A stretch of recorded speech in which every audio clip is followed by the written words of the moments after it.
Trying to make sense of the senseless. It's, it's part of the job, I guess, right? And somebody asked me yesterday, how did you take it? Well, I was live on the air. I was in the middle of a live broadcast. We knew going into the broadcast that Charlie had been shot on America's Voice. We knew that going into America's Voice Live. I do that show 3 to 4 every day. It was pretty clear as the videos continued to churn out that it was not a survivable hit. I said that. And then John Solomon joined the program and made it official for us. So it's been a week and not something that will ever leave me. Chris Widener is the co-founder of Revival 250, author of a book, The Coming American Revival, Healing America.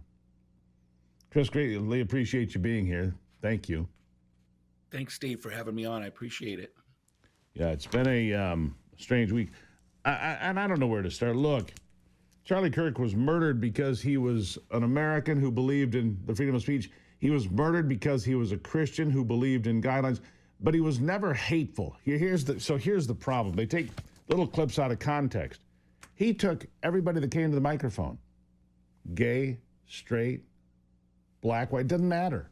And they try to paint him, he's this racist, he's this white nationalist, Christian nationalist. Well, look, I'm a Christian, and I believe in America first. Does that make me some sort of Christian nationalist so you can label me as something that you can try to turn into something evil so you can shoot me? Am I next because you don't agree with what I have to say? Chris, that's one of the concerns here today, the hatefulness. And then, of course, it's far-right radical violence, which is nonsense. But the gaslighting continues. Start anywhere you want. Well, Steve, one of the Bible verses that I thought about right away was when Jesus said, if they hated me, they'll hate you too. And ultimately, he is a Christian martyr. I actually did a post on this because even if you say, well, no, he was a political martyr, people killed him because of his political beliefs, but his political beliefs were all rooted in biblical Christianity. And so ultimately, it's a rejection of God's values that are expressed through political beliefs. And so they hate him for it. And ultimately, it comes down to rebellion against God. Ultimately, it's people saying, I don't want God to tell me what I'm doing is wrong or what I believe is wrong. And there is a certain amount of rage that comes from that.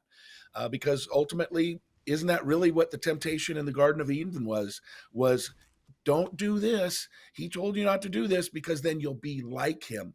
Ultimately, the whole process has been man wanting to be God of themselves rather than having God be God of themselves. Yeah, the serpent deceived Eve, who then shared with Adam, right? And then they found shame and covered themselves in fig leaves. Yeah. The serpent is everywhere, and the serpent, I believe, is an electronic serpent now. Chris, I do. I mean, I've done a lot of reading and some studying now to find out some of these gaming things. I'm not a gamer. My kids really aren't gamers. I don't know, but I found all of this darkness and back channel in the cell phones, in Reddit and all these other they're just terrible places of hateful rhetoric and role playing. Than celebrating the murder of Charlie Kirk. They'd celebrate the murder of 100,000 of us. They don't. Yeah. It's strange because they've dehumanized their opponents. Yeah, it's interesting. It used to be that if you wanted to go do something bad or be around bad people, you had to go into, downtown and you had to find a dark alley, or, if you wanted to buy porn, you had to go into a, whatever, Circle K or whatever the places are, the convenience stores, and you had to put yourself out there to be shamed for buying it. Now everything, death, destruction, porn, evil, every dark alley in the world is all accessible on our phones and for young people. And everybody gets into this kind of stuff when they go down the wrong rabbit trail. And so the accessibility is harmful. Now, there's some positivities to that. I mean, we can see events in real time and things like that, but with the good comes the bad. But ultimately, my life Bible verse is John 10:10 that says, I've come that you might have life and have it more abundantly. The evil one comes to steal, kill, and destroy. That is the serpent's whole goal, to steal, to kill, and destroy in order to hurt God, to take people away from him. Because the story of the Bible is a story of redemption. We fell away from God, but God sent his son and brought us back.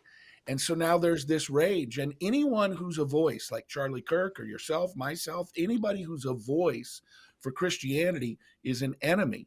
But I believe that we're going to be seeing a revival. In fact, I think we've been seeing sort of tremors and earthquakes and all these kinds of little signs of revival coming. Everything that's been happening the past few years on college campuses, Texas A&M, Ohio State, Lee University up the road from me in Cleveland, Tennessee. There's been little tiny things. And I view Charlie's death. There's an old saying from Tertullian, who was one of the church founding fathers. Right. He said, the blood of the martyrs is the seed of the church.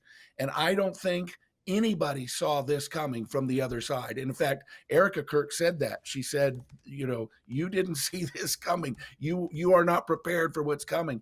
And to see what's happening globally in cities around the world and in America and in churches, and people getting online saying, I haven't been to church in 15 years, but I'm going. I saw a guy yesterday, and I'll end with this. He was a guy, he had tats up to his chin. He was wearing a suit and a tie, and he said, I've not been to church in 15 years. But you know what? Charlie's not going to be able to go to church this Sunday, so I'm going to go take his seat.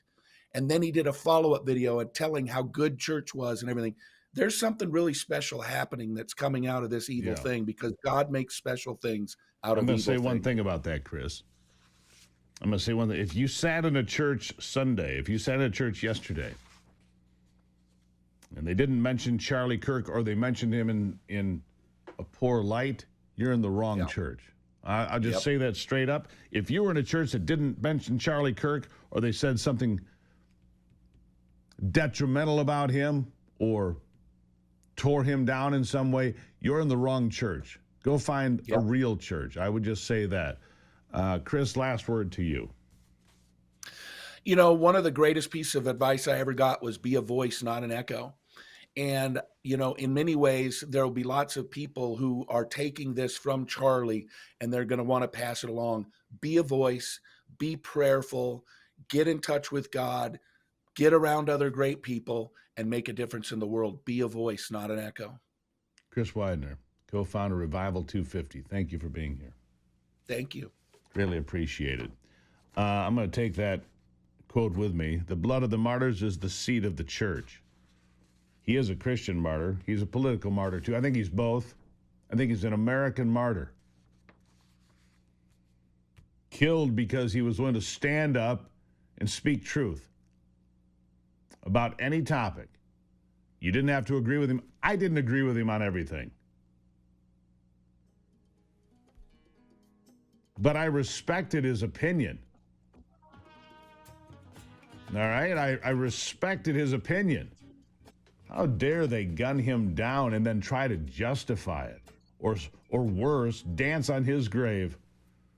We'll continue after this.